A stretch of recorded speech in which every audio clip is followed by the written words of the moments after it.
مولانا جلال الدین رومی نے کہا تھا کہ تمہاری اصل ہستی تمہاری سوچ ہے، باقی تو صرف ہڈیاں اور خالی گوشت ہے۔ ہمارا بھی یہی حال ہے کہ ہم اصل کو چھوڑ کر نقل کے پیچھے دوڑ رہے ہیں۔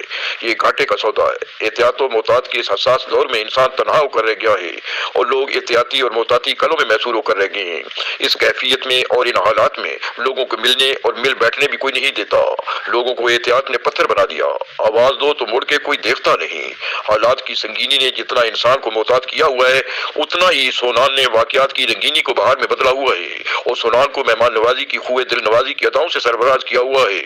جوان سال شہر سرفراز تبسم مہمان خاص کی حیثیت سے یو کے سے تشریف لائے تھے، اور کرسی صدارت کی حقیقی سزاوار جناب نذیر کیسر کی ذات گرامی تھی، اور سب سے بڑھ کر اس مجلس میں پروفیسر گلزار بخاری کی موجودگی ماحول میں آسودگی پیدا کر رہی تھی۔ شب تراز گفتگو ترازی میں اپنا مثیل نہیں رکھتی، اس نے دنیا کی تہذیبوں کا قریب سے مطالعہ اور تمدن کا مشاہدہ کیا ہوا ہے۔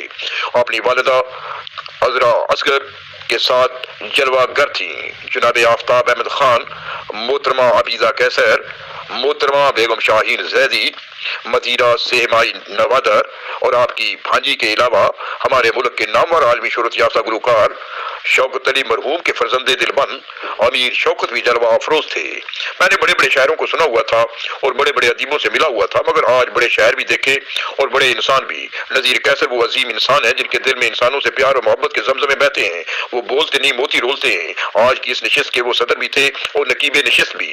آپ نے یو کے سے آئے ہوئے مہمان سرفراز تبسم کا شعری مجموعہ ہاتھوں میں آسمان کے حوالے سے گفتگو کی اور کہا کہ سرفراز تبسم کے ہاتھوں میں جو آسمان ہے، یہ محبت کے پیالے سے چھلکی ہوئی آگ ہے، اور جو آگ آسمان سے نازل ہوتی ہے وہ مقدس ہوتی ہے محبت کی طرح۔ سرفراز کا حوصلہ دیکھو کہ وہ آگ کو گلزار بنا دیتا ہے۔ سنان اظہر اپنے والد گرامی کے دوستوں کا بے پناہ احترام کرتے ہیں۔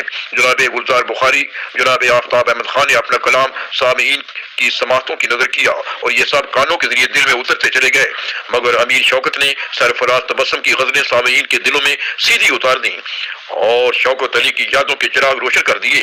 سرفراز تبسم کا تعلق نذیر کیسر صاحب سے 35 برس پر محیط ہے، اور پھر آپ کے کلام میں رنگ اور آہنگ کی جھلک نذیر کیسر کی دکھائی نہ دے تو پھر بات بنتی نہیں ہے، کیونکہ ہر چند ہو مشاہدہ حق کی گفتگو بنتی نہیں ہے بات ساغر و مینا کہے بغیر۔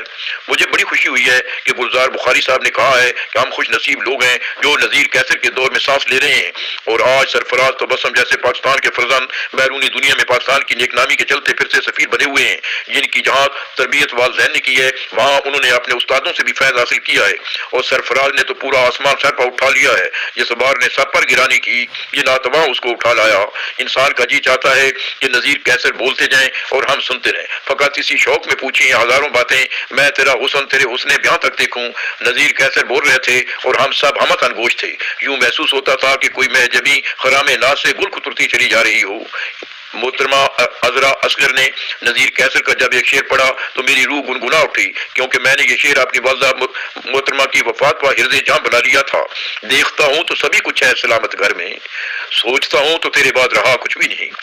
سونال اظہر زندگی بسر کر رہا ہے، وہ عمر نہیں گزار رہا، عمر تو سو کر بھی گزر جاتی ہے، زندگی جا کر گزارنی پڑتی ہے۔ سونال اظہر کے بہت قریب ایک شاعرہ جنہیں حال ہی میں امریکہ کی یونیورسٹی نے اعزازی ڈاکٹریٹ کی ڈگری دی ہے اور وہ ایک اشاعتی ادارے کی سربراہ بھی ہے، ان کو بھی اپنے اگلے قافلہ نوبہار کے ساتھ شریک رکھیں۔ پروفیسر ڈاکٹر زرکا نسیم غالب جو میری کتاب بولو کا دوسرا ایڈیشن اور میرے کالموں حسب منشا کے 10 ایڈیشن چھاپ رہی ہے۔ تخلیق کے بانی حضرت جاوید مرحوم کو اللہ تعالیٰ اعلیٰ ترین مقام عطا فرمائے، جنہوں نے اس دنیا کو جنت بنانے میں اپنے حصے کے پھول کھلائے ہیں۔ آسماں ان کی لہد پہ شبنم افشانی کرے، سبزۂ نورستہ اس گھر کی نگہبانی کرے۔ حذیفہ سونال کے ساتھ منشا قاضی حسب منشا یوٹیوب لاہور۔